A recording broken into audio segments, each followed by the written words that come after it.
जय हिंद। चलिए आज हम देखते हैं कि पत्र लेखन, पत्र कैसे लिखे।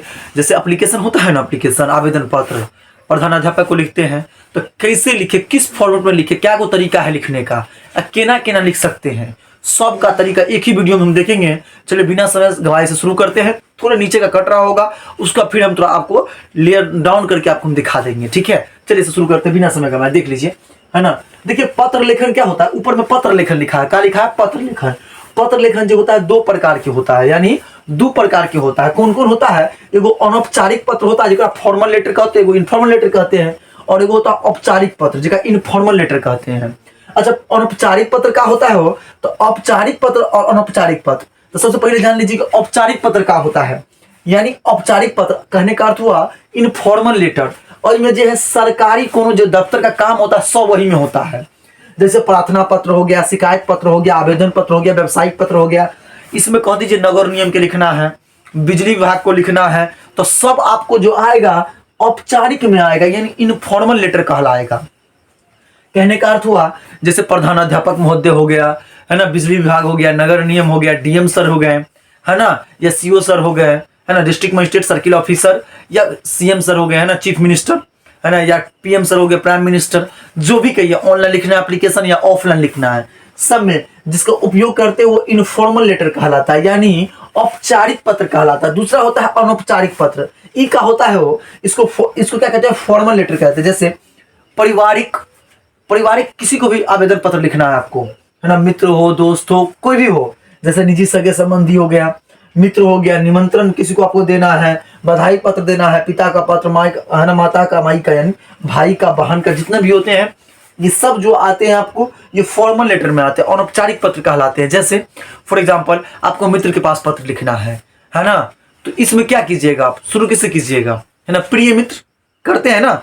छोटे भाई को लिखना जिसका नाम अनुज है, तो क्या कहते हैं आप, प्रिय अनुज, है ना, तुम सकुशल होंगे, हम भी कामना करते यहाँ, तो हमें कामना करते कि तुम सकुशल होंगे, हम लोग भी यहाँ ठीक है। इसे शुरू करते हैं। इसी तरीका से क्या होता है, इसी को हम कहलाता है अनौपचारिक पत्र। देखिए हम आज अनौपचारिक पत्र की बात बिल्कुल नहीं करेंगे, दिस इज नॉट, है ना, आज इसका बिल्कुल बात नहीं करेंगे हम, है ना, इसका यूज आज बिल्कुल नहीं करेंगे। आज हम करेंगे औपचारिक पत्र के बारे में, भाई साहब, औपचारिक पत्र के बारे में। यानी औपचारिक कहने का अर्थ हुआ, देखिए, यानी फॉर्मल लेटर, इनफॉर्मल लेटर, है ना। जैसे औपचारिक पत्र के 8 चरण होते हैं। आपको कोई भी एप्लीकेशन लिखने के लिए पहले 8 चरणों से गुजरना पड़ता है औपचारिक में। सुनिए कौन कौन। भेजने वाला का पता, यानी जिसको सेंड कीजिएगा वो जहां सेंड करने वाले हैं वो आपको पता चाहिए। उसके बाद दूसरा, संबंधित व्यक्ति का पदनाम और उसका पता, यानी जो जिसको आप भेज रहे हैं उसका पता आपके पास होना चाहिए, है ना। पता होगा तब ना भेजिएगा, कहाँ भेजना है, और उनका मतलब उस व्यक्ति का नाम और उसका पद नाम और उनका पता। अच्छा, उसके बाद तीसरा में आपको दिनांक दे रहा है, ट्रिक आपको न्यू दे रहा है, दिनांक उसमें दिखना है आपको। उसके बाद विषय, किस मुद्दा पर, द्वारा को हटा के हम दिनांक डाल दिए हैं अब, विषय। उसके बाद संबोधन, अनुच्छेद 1 एवं 2 में क्या क्या आप दीजिएगा, मतलब अनुच्छेद पैराग्राफ 1 में क्या लिखिएगा, पैराग्राफ 2 में क्या लिखिएगा, वो आपको देना है। 7वें में रहेगा प्रापण के साथ प्रेषक का संबंध, यानी भेजने वाले के साथ जिसको भेज रहे हैं उस दोनों के बीच क्या संबंध है। और लास्ट में रहेगा हस्ताक्षर, है ना, जिसका सिग्नेचर कहते हैं, है ना, सेंडर और रिसीवर दोनों का यहाँ पर है ना, जो उसका मतलब रिलेशनशिप। उसके बाद लास्ट में जो है सिग्नेचर है सर, हस्ताक्षर है, ठीक है।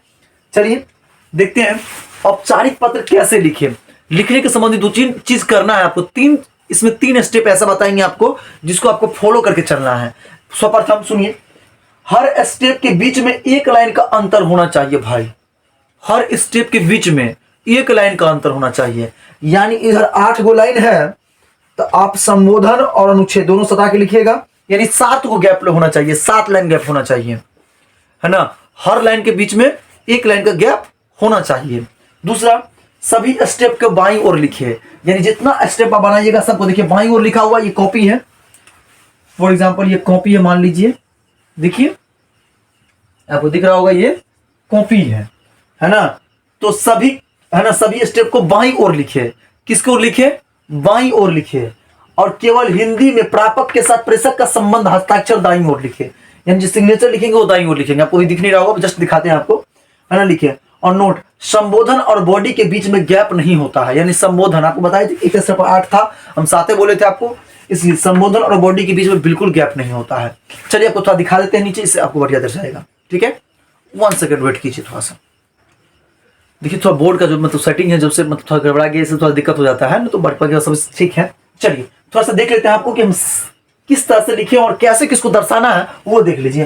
पहला भेजने वाला का पता, आपको यहाँ पर परीक्षा भवन आपको लिखना अनिवार्य है, ये 1 नंबर हुआ। परीक्षा भवन आपको लिखना अनिवार्य है, एग्जाम सेंटर में है, एग्जामिनेशन हॉल में है। आप अंग्रेजी में एग्जामिनेशन हॉल लिखाता है, आप एग्जामिनेशन हॉल में है तो बताइएगा ना कि हम एग्जामिनेशन हॉल में एग्जाम दे रहे हैं, तो परीक्षा भवन आपको लिखना अनिवार्य है। ओके, उसके बाद लिखिएगा, एक लाइन छोड़ दीजिएगा, सेवा में श्रीमान प्रधान अध्यापक महोदय, है ना, सेवा में श्रीमान प्रधान अध्यापक महोदय। ठीक, +2 हाई स्कूल हम सिंहासो यहाँ दे दिए, जो मेरा परमानेंट एड्रेस है वो दिए हम, है ना, दरभंगा। ठीक है, दिनांक, उसके बाद एक लाइन का गैप दीजिएगा, दिनांक है ना 22/12/2023 आज लिख रहे हैं तो वो डेट डाल दिए हैं, फिर एक लाइन गैप दिए हैं, फिर विषय 5 दिनों के छुट्टी के संबंध में, हमको छुट्टी पर एप्लीकेशन लिखना है सर को, तब 5 दिनों के छुट्टी के संबंध में महोदय, फिर एक लाइन का गैप दीजिएगा, महोदय सबनीय निवेदन यह है कि मैं ... यहाँ पर जो आपका नाम वो दीजिएगा, आपके विद्यालय का 10वीं का, यानी आपके विद्यालय 10वीं का नियमित छात्र या छात्रा हूं, जो है आप वो, है ना, छात्रा हूं। मेरे चचेरे भाई का विवाह दिनांक 27/12 है ना 23 को तय हुआ है, जिसमें बहुत सारे काम मुझे ही करने हैं, है ना, बहुत सारे काम मुझे ही करने हैं। ठीक है, करते हैं नहीं करने हैं, यहाँ दीजिएगा, बहुत सारे काम मुझे ही करने हैं, इसलिए मुझे 23/12 है ना 23/12/23 से लेकर 29/12/23 तक अपने वर्ग में अनुपस्थित हूँ, इसलिए मैं, है ना, यहाँ 23 तारीख से लेकर 29 तारीख तक क्या रहूंगा, अनुपस्थित रहूंगा। अतः श्रीमान से प्रार्थना है कि मुझे उक्त तिथि यानी ऊपर की तिथि पर छुट्टी देने का कृपा प्रदान करें, आपकी असीम कृपा होगी, धन्यवाद। आपका आज्ञाकारी छात्र या छात्रा यहाँ लिखा हुआ है, नाम, कक्षा क्रमांक और उपवर्ग, आपको 4 चीज दर्शाना होगा, स्क्रीन पर दिख जाएगा आपको, नाम, कक्षा क्रमांक और उपवर्ग। ठीक है, आप कहिएगा कि मतलब ये तो हम समझ गए, इस फॉर्मेट तो जानते थे हम, है ना, आप नया इसमें क्या सीखा है। देखिए सुनिए, आप 8 स्टेप जो लिखिएगा वो स्टेप कौन कौन सा है। परीक्षा भवन वाला 1 स्टेप हुआ, सेवा में से लेके पूरा एड्रेस तक, यानी ये 2 स्टेप हुआ, ये दूसरा स्टेप हो गया संबंधित व्यक्ति का पदनाम और पता। तीसरा इसमें क्या हो गया, दिनांक, है ना, तीसरा क्या है इसमें, दिनांक, ये 3 नंबर हो गया।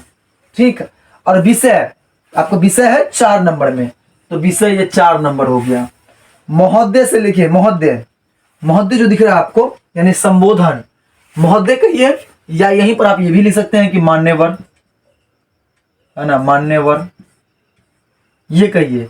ये हो गया आपका कितना नंबर, मान्यवर, ये आपका 4 नंबर तो हो गया था, 5 नंबर हो गया। अच्छा, उसके बाद अनुच्छेद 1 और 2, ये पैराग्राफ 1 और 2 जितना है ये सब 6 नंबर हुआ ना, नंबर 6 हो गया। ठीक है, उसके बाद आपका आज्ञाकारी छात्र, ये नंबर 7 हो गया, और नीचे जो आपका नाम हस्ताक्षर लिखिएगा अपना नाम, वो 8 नंबर हो गया। कुल आपने देख लिया 8 स्टेप में बनता है ना। आपको अगर अभी भी समझने में दिक्कत है तो इसका एक और स्पेशल वीडियो दे देंगे आपको हम, तब तक के लिए all the best, thank you. कैसा लगे वीडियो कमेंट करना ना भूलें।